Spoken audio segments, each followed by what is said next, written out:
है सूरदास के पद।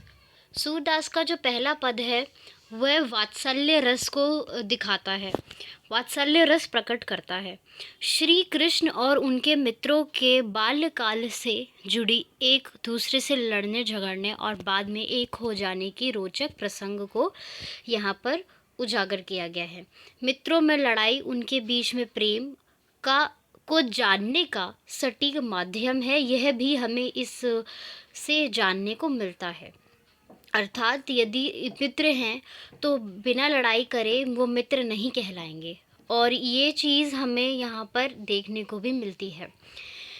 तो प्रसंग ये कुछ ऐसे है कि जो बच्चे हैं वह खेल रहे हैं और खेल खेल में कृष्ण के बरबस ही रूठने से मित्र नाराज़ हो जाते हैं।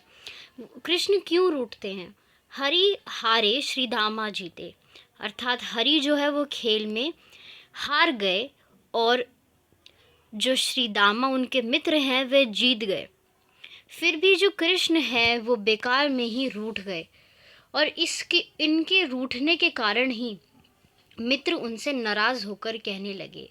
श्री दामा ने कहा, जाति तो हमसे बड़ी नहीं है, ना ही हम तुम्हारे घर की छाव में रहते हैं। हम पर बहुत अधिकार जताते हो क्योंकि तुम्हारे पास अधिक गाय है इसलिए।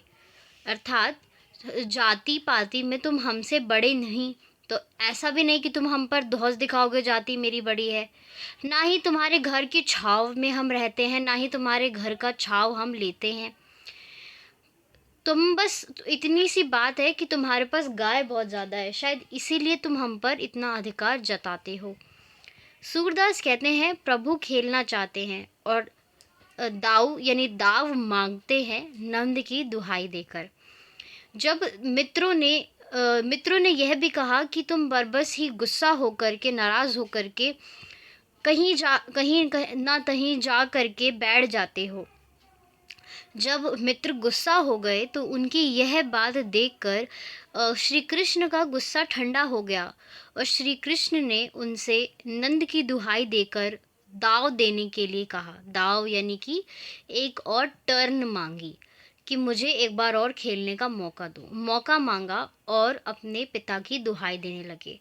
तो ऐसा अक्सर होता है मित्रों के बीच कि एक मित्र बेकार में ही गुस्सा हो जाता है, दूसरा मित्र जब गुस्सा हो के उसे समझाता है या उसे याद दिलाता है कि उसके गुस्सा होने का कोई कारण नहीं, तब जो रूठा हुआ मित्र है उसका गुस्सा तुरंत ही ठंडा हो जाता है और वह दोबारा से एक हो जाते हैं। यही इसमें हमें बताया गया है।